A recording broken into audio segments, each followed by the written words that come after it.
My Lords, we now come to the second question to the Minister of State. I call Baroness Hoey. I beg to leave to ask the question standing in my name on the order paper. My Lords, I'm not aware of any assessment of the kind referred to in the Noble Baroness's question, but I have no doubt the Commission is monitoring the situation in Northern Ireland very closely. We are in regular contact with the Commission about the issues raised by the operation of the protocol. They have been serious and constructive. Some positive momentum has been established, but significant and difficult issues do remain. Baroness Hoey. My Lords, there are already serious societal difficulties in Northern Ireland. Every night now across the province there are dozens of mostly peaceful protests with people feeling ignored and betrayed. They're not reported, of course, because they're not violent. And this direct action is going to increase over the next few months, with the worry that in many communities there is a feeling that the only way to advance political objectives is with the threat of violence, just like the threat of IRA bombs was unfortunately used by Taoiseach Varadkar as political leverage, which led to the protocol. Can the Noble Lord, the Minister, assure people in Northern Ireland that Her Majesty's Government does recognise that the serious societal difficulties and instability arising from the protocol already exist, and that it is therefore unsustainable for the protocol to last much longer?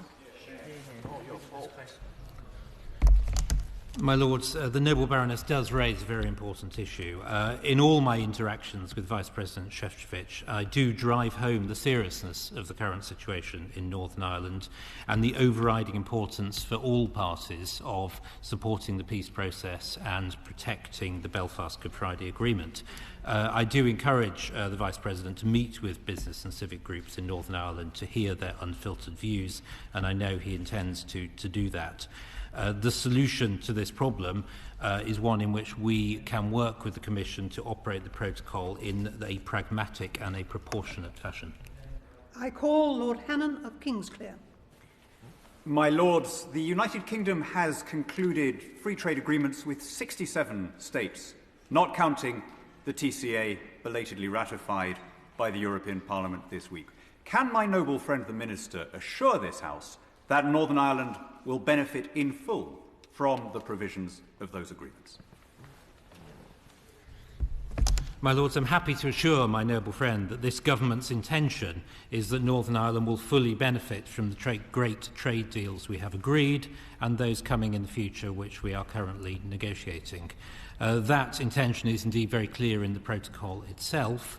It's unfortunately the case that because of legislation passed by the EU, Northern Ireland does not benefit from certain TRQs in the same way as the rest of the UK. This is one of the issues we are discussing with the Commission at the moment. We are making progress on that, and I am hopeful of a satisfactory resolution. The next speaker is Lord Empey. My noble friend will be aware that this week considerable political instability has been introduced into Stormont, in part because of the introduction of the protocol. Can he assure us that he is encouraging his counterparts in the European Union to engage with those who know something about the Belfast Good Friday Agreement? Because it's perfectly obvious that they don't really have a grasp of its balance and its purpose. And can he also assure us that he may be prepared to meet with some of us to discuss this subject?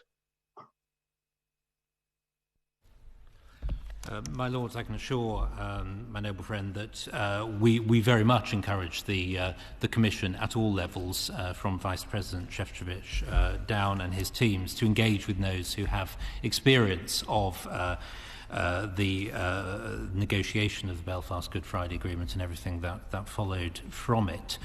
We do everything we can to drive home the importance of protecting it as central to stability in Northern Ireland. And of course I'll be very happy to meet the Noble Lord and colleagues to discuss this further. I call Lord Stevenson of Balmacara. My Lords, when he responded to the question from my noble friend Baroness McIntosh of Hudnall, The Noble Lord the Minister repeated his response to my question on this issue last month, which confirmed that bilateral discussions with European member states were the way forward and were continuing. My Lords, the cultural sector in Northern Ireland and Great Britain desperately needs clarity on the short-term visa issue. Can he please say which EU states are involved in these discussions, and can he give us a sense of the likely timetable for the resolution of these discussions? My Lords, this is indeed an important and urgent matter, and our ambassadors and embassies are talking to member states to establish the facts about what kind of visas and processes are required, and importantly to get them to improve their guidance around how to apply. We are trying to improve our own signposting to that guidance ourselves. Our own rules, of course, for touring professionals are comparatively generous, and we hope that out of these discussions some member states might signal a wish to change their own rules so that they look more like ours and enable this great touring activity to continue. The next speaker is Baroness Sooty. My Lords, given that the grace period has been extended, is the government now going to carry out its own full impact assessment of the Northern Ireland Protocol? And if not, why not?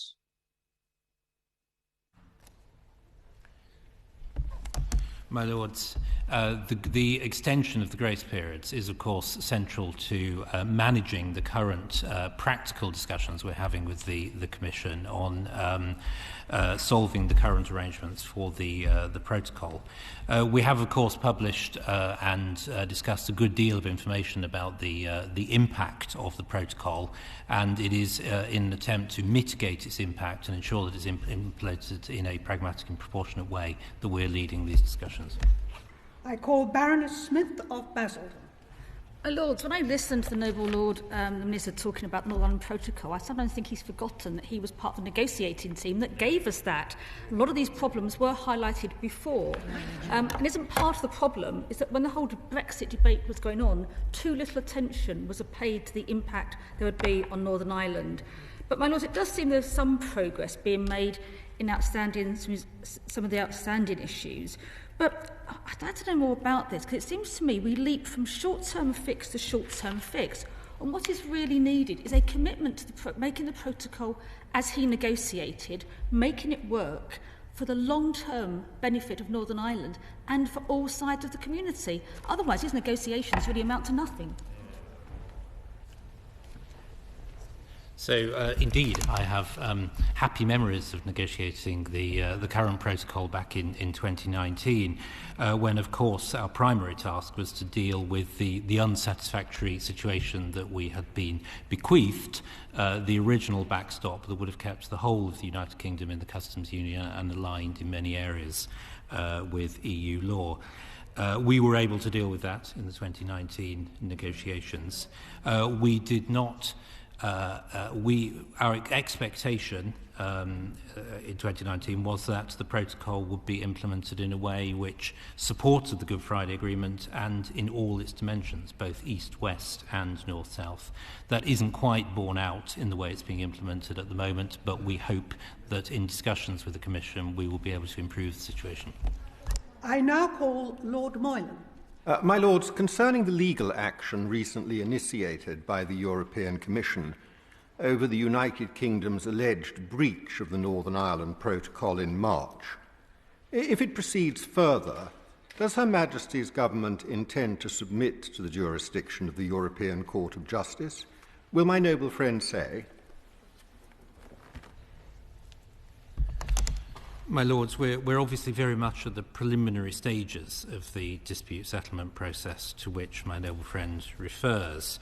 And I do hope that on reflection, the EU will come to agree with us that the unilateral measures we took in March, and which are the subject of this dispute, are in fact legal and proportionate and don't require further action.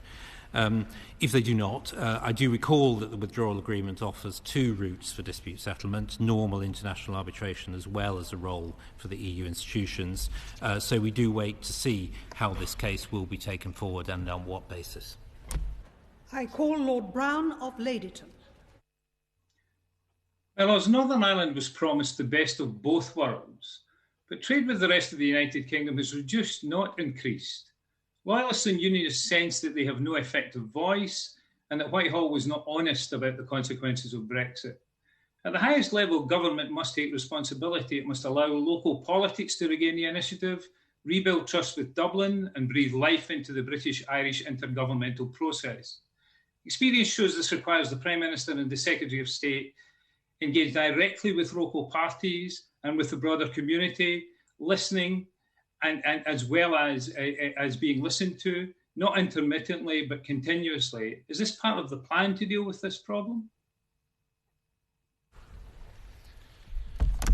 My Lords, as I have noted, the situation in Northern Ireland has complex roots, and it is important that all of those engaging with it and dealing with the situations do so with the intention of supporting the Belfast Good Friday Agreement. My right honourable friend, Secretary of State for Northern Ireland, is indeed, of course, engaging with all parties, including in the current situation, and will continue to do so. My Lords, the time allowed for this question has elapsed. Again,